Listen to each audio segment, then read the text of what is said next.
President Bola Ahmed Tinubu, in his first National and Democracy Day broadcast, said the removal of fuel subsidy is to alleviate poverty and free up for collective use the much-needed resources which had hitherto been pocketed by a few rich. The president admitted that the decision will impose an extra burden on the people, but he feels the pain of the masses. He therefore promised that his administration will repay Nigerians through massive investment in transportation, infrastructure, education, regular power supply, health care, and other public utilities that will improve the quality of lives. I feel your pain. This is one decision we must bear to save our country from going under and take our resources away from the stranglehold of a few unpatriotic elements. Painfully, I have asked you, my compatriots, to sacrifice a little more for the survival of our country. For your trust and belief in us, I assure you that your sacrifice shall not be in vain. The government I lead will repay you through massive investment in transportation, infrastructure, education, regular power supply, healthcare, and other public utilities that will improve the quality of lives. President Tinubu recounts that the fierce opposition to the annulment of the June 12, 1993 presidential election and the unrelenting pro-democracy onslaught it unleashed was the equivalent of the battle against colonial rule by the nation's founding fathers that resulted in the gaining of Nigeria's independence in 1960.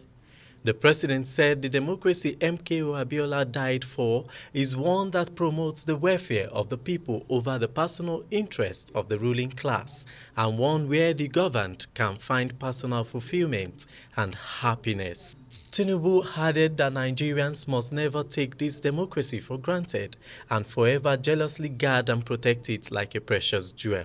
Abiola died for is one that promotes the welfare of the people over personal interests of the ruling class, and one where the governed can find personal fulfillment and happiness.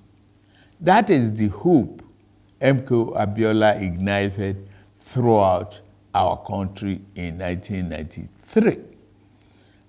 On this year's Democracy Day, I enjoy all of us, to rededicate ourselves to strengthening this form of government of free people that has been our guiding light these past 24 years.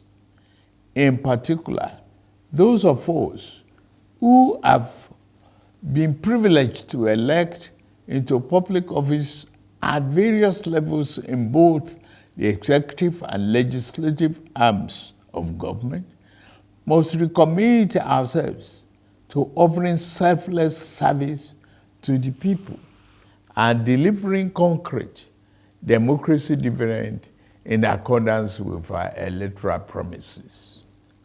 On my part and that of my administration, I pledge anew our commitment to diligently fulfilling every component of our electoral pact with the people, the Renew Hope agenda. President Tinubu assured that his administration will be faithful to the truth, equity, and justice, as well as exercise its government's authority and mandate to govern with fairness, respect for the rule of law, and commitment to always uphold the dignity of all Nigerians. From the Presidential Villa, Abuja, Prince Adegoke, Global Television News.